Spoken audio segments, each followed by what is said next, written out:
how the books are read for the last 40 years, and today I have my special guest. She is a PhD, LPC, does SNCC and ND, no other than Miss Elise Dossaji. Hello, nice to meet you. Welcome, Miss Elise, on Book 101 Review. And can you please oh, tell us what is LPC, NCC, ND, please? All of the alphabet soup. So LPC is a licensed professional counselor. The S is for supervisor. It just means that I can supervise other individuals working to become a licensed professional counselor. NCC is just a national credential for counseling. It's a national certified counselor for mental health therapists. And ND is a little bit different. I've got my PhD, which is a doctorate in counselor education, mental health, and the ND is a doctorate in naturopathic medicine. Yes, and thank you so much for sharing your knowledge and wisdom to the world, Miss Elise. Thank you. And today, let's talk about the hidden link between money and trauma, how our emotional history. So, you talk about hidden link between money and trauma. What is the pivotal moment, either in your own life or your work with clients, where you saw this undeniable connection for this first time? Yeah, sure. So I think I noticed it with clients first. I've specialized in grief and trauma for years, and I would notice there would get to a point, but not all clients, but with a lot, where we'd be processing trauma that, was related to autonomy, safety, security, not necessarily related, to money directly, right? But we'd get to this stuck space and we'd keep coming back down to this space, that bottom level of Maslow's hierarchy of needs, that safety and security space. And, we'd start going up the pyramid. We'd work at love and belonging or self actualization. And then we'd jump all the way back down to that bottom space. And a lot of times it was money related. And it didn't necessarily matter if the client had an abundance of resource or a deficit of resource, but it was the feelings of safety and security that come with money. And the fact that we exchange money every day, right? It's something you can't really escape or get away from. And we have so many beliefs and sense of self and self worth and family history and things tied up, around money that create emotions for us and a sense of security, that it just became this link that I saw and something that I started to explore with clients is another avenue to look at sense of autonomy and safety, as well as just making different decisions around money and kind of unpacking some of that guilt and shame. Yeah. For someone hearing this concept for the first time, what is the clearest way to explain how an emotional event like a grief or a core belief like there's never enough gets Yeah. physical wired into our brain and nervous system, influencing financial behaviors decades later? Sure. I guess I'll use an example for that and I'll, throw myself under the bus, use an example from my life. When I Mm, was a kid growing up, my mom would always, anytime I was going to do something, quote unquote special, we'd always get a new outfit. And that was what I started to encode as the marker of it's special if I get a new outfit. And I'm going to do better if I get a new outfit. I'm going to perform better. I'm going to sound better. I'm going to, whatever it may be, if I have this new outfit. I need this new outfit and then it became, I need this new outfit for confidence. Well, I wasn't really aware that all of those connections were being made, internally, but they were. The older I got, the more special, events I did. And then I got older and I was in graduate school, and you make no money in graduate school, particularly as a mental health professional. And I had all these events coming up where I needed to speak at a conference for the first time. I needed to teach a class. I needed to do all these things that were first for me and special events, and there's no money in the budget to go buy this new outfit. And you would think that that wouldn't, be a big deal. But in my head, I'd internally encoded new outfit into I will perform better and do better. And the flip side of that was if I don't have a new outfit, I will perform poorly and not do well. So I had connected that to my self esteem. And so showing up for, this first conference in not a new outfit, I felt, less sense of self. I felt like I was going to perform poorly, and it became a self fulfilling prophecy. And I did perform poorly. And, you hear it on the outset and you're like, well, that sounds kind of silly and funny. And if you didn't grow up with that, it wouldn't be the same for you. But because I'd heard something so long, it became part of my nervous system response, part of my sense of self, part of my perception of world. And it became something much bigger than it started out as. And I had to acknowledge that thing and say, wait a second, this isn't real. And let me take this apart and, look at where this came from and, do some sensory regulation, work with my nervous system and reconstruct different beliefs around it so I could see it differently. Because otherwise, I was just spending a ton of money on new outfits for all these things that I didn't need. Interesting, Miss Elise. Beyond just spending habits, how can we see the fingertips of unprocessed trauma in areas like financial avoidance, inability to save, or self sabotage at income thresholds? Yeah. I mean, a lot of those get into that guilt and shame cycle, right? And that idea of like, if I make a bad decision, then I feel bad about self and I'm judging it as a bad decision. And then we get into that shame space. And then we feel like we get into a place of self sabotaging. If I made one bad decision and I feel shame and I am bad, then I'm going to, feed into making other what I consider bad decisions. And so it comes down to, in a lot of ways, being able to separate that money, outside of self and those decisions and look at it as a relationship that we have with like a person or a thing. And what do we need to create in relationships? We need safety, we need security, we need communication. And so if we start to work on all of those things in our relationship with money, then we start to experience less shame, less guilt, less self-sabotaging around, money and financial decisions and behavior. And it is so important, because it is for a lot of individuals a sense of autonomy and a sense of security that financial decisions provide. Let's talk about the nervous system regulation. Miss Elise, how does dysregulated or yes, deregulated nervous system stuck in fight or flight or freeze directly hijack our ability to make calm, rational decisions about money? Yeah. And so, money is, like I mentioned, something that we have around us every day, all the time.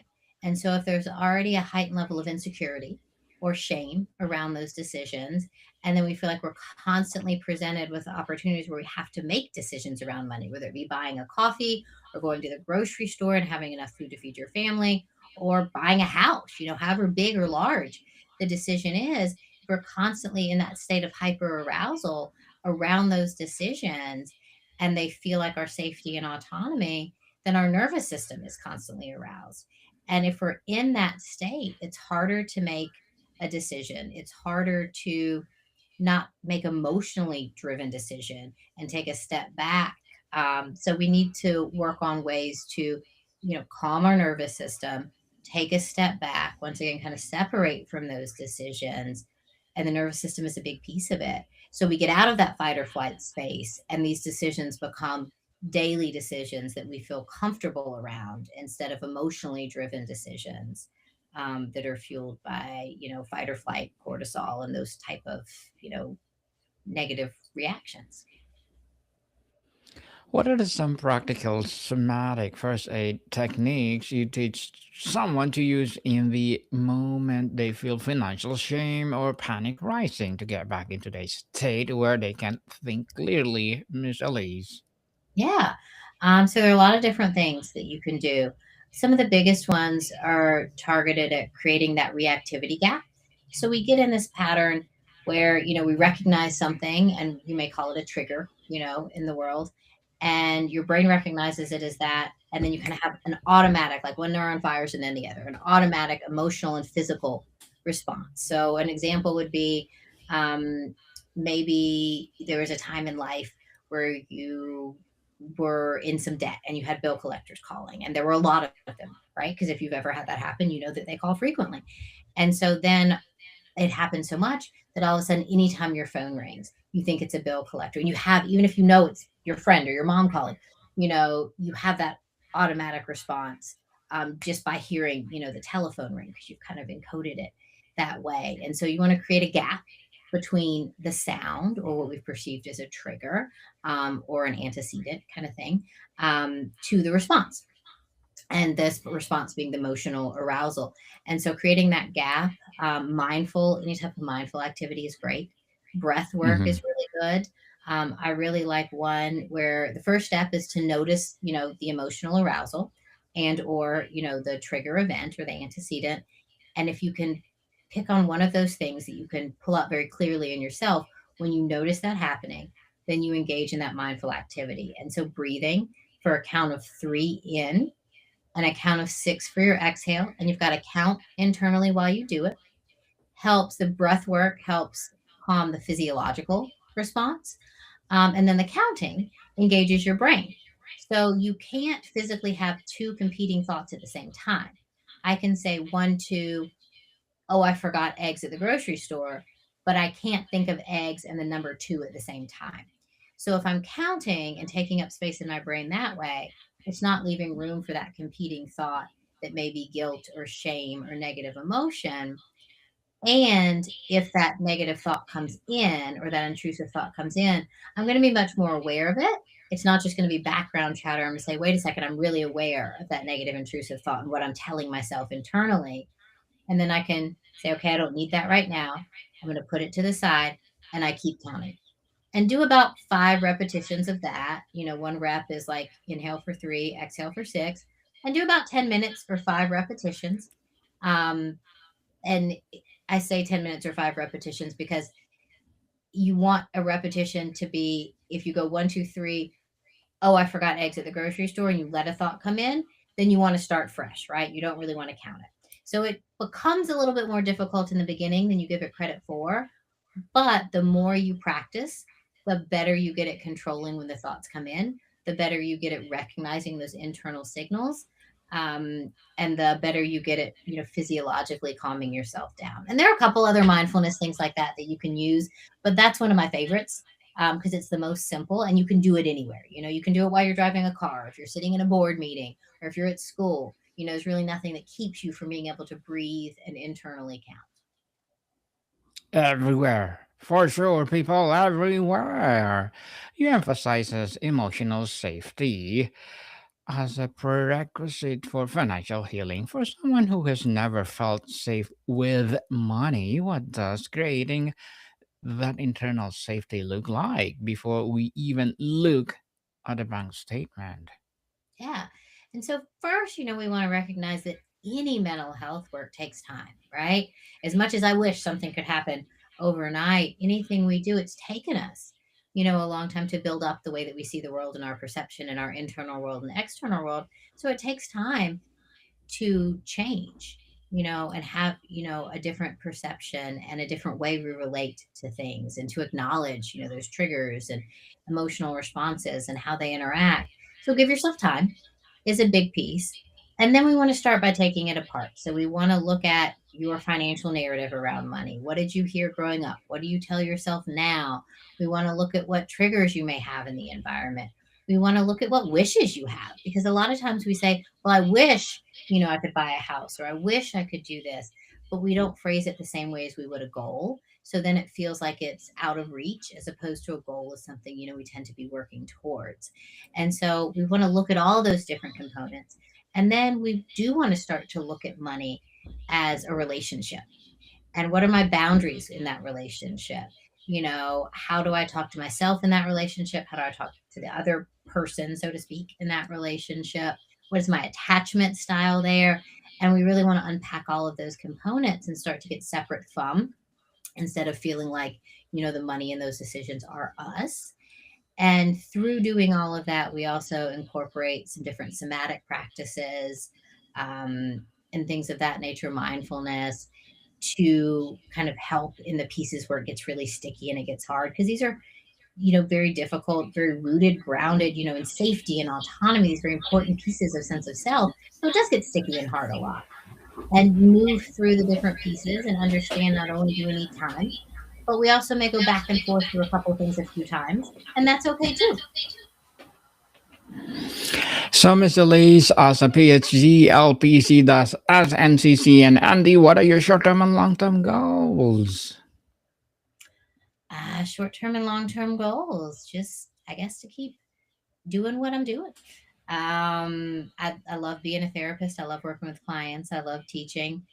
Um, and you know, goals for short term and long term are to continue doing those things and hopefully bring some awareness to individuals. I really kind of accidentally stumbled into working with money and trauma, but I found it to be such a powerful link for so many clients that I really, have the goal of just bringing that information to other individuals with hopefully the idea of maybe unlocking something for somebody or shifting a perspective that, they were really looking for. Good luck to your goals, Miss Elise, and looking forward for more success. And what will be your piece of advice for those people out there want to be like you? Time. I think time is everything. Time and take a breath. You don't have to do anything overnight or all at once. And sometimes the thing that you love, you just stumble into. Mm. Yes, definitely. And thank you for that advice. And can you please recommend a book or books that influence your journey? Sure. Since we're talking about money and trauma, I will give you three. The first one is Upside. It's by Jim Rendon. And it talks about the post traumatic growth. We always talk about post traumatic stress, but this book looks at the post traumatic growth side. And I think that can be, a really powerful component to integrate. The second one would be The Psychology of Money, which, talking about money, right? But it looks Mm-hmm. at different emotional connection to and components of money and budgeting and that relationship we have with money. And the third book is one of my favorite books as a therapist, and it's called The Courage to Be Disliked. And it's kind of an Eastern philosophical, um, I guess, combined with Adlerian psychology, for lack of a better explanation.